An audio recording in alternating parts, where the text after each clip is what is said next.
Zat-zat yang terkandung dalam air kelapa cek. Kandungan yang tertinggi ada air dengan kadar 94%. Dan yang selanjutnya ada gula dengan kadar 5%. Nah, inilah salah satu alasan mengapa ketika kita meminum air kelapa ini akan ada efek sedikit mengenyangkan.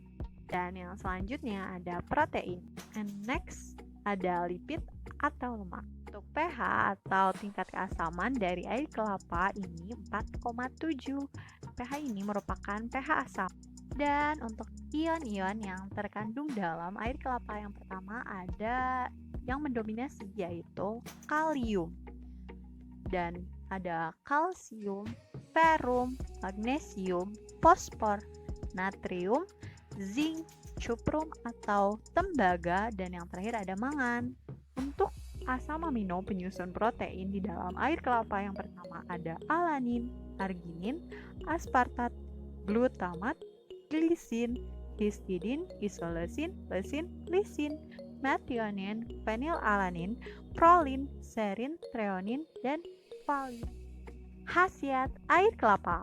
Pertama, dia sebagai minuman alami yang menyegarkan. Yang kedua, membunuh cacing perut. Yang ketiga, mengurangi gatal-gatal. Yang keempat, mempercepat penyerapan obat. Yang kelima, mencegah penyakit ginjal dan melarutkan batu ginjal. Yang terakhir, obat kuat dan kecantikan. Untuk obat kuat, caranya air kelapa muda dicampur dengan 1 sendok teh madu. Cara ini efektif untuk menguatkan pusat-pusat saraf seks. Dan untuk kecantikan, yaitu dengan mencuci muka dengan air kelapa muda setiap hari, merupakan salah satu cara untuk menghilangkan jerawat dan bintik-bintik hitam, serta mencegah timbulnya keriput.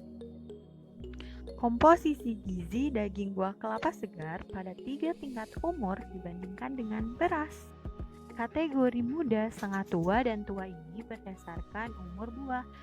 Untuk umur buah yang tergolong muda berkisar antara 8-9 bulan, sedangkan setengah tua berkisar 10 bulan, dan untuk yang tergolong tua berkisar antara 11-12 bulan.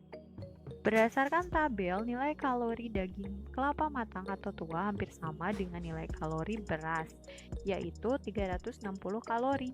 Sedangkan kadar lemak daging kelapa muda mirip dengan kadar lemak beras, dan vitamin B1 pada daging kelapa tua mendekati vitamin B1 yang terkandung pada beras. Penyakit yang sering diobati dengan kelapa.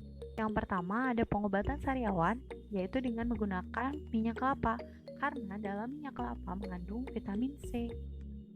Yang kedua, sebagai obat cacing, karena dengan mengkonsumsi daging kelapa, di dalamnya mengandung asam laurat yang mampu membunuh parasit. Yang ketiga, sebagai anti racun, karena air kelapa mengandung tanin yang memiliki aktivitas antioksidan yang mampu menawar racun.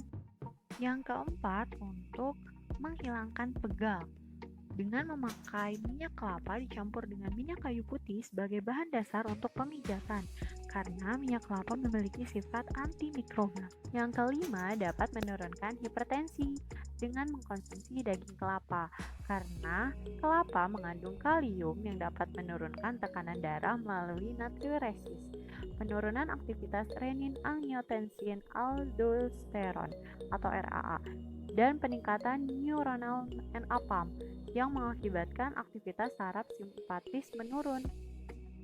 Dan yang terakhir, untuk pencegahan hernia dengan mengkonsumsi daging kelapa, karena kelapa memiliki kandungan tanin yang dapat memperlancar sistem pencernaan sehingga dapat mencegah terjadinya hernia.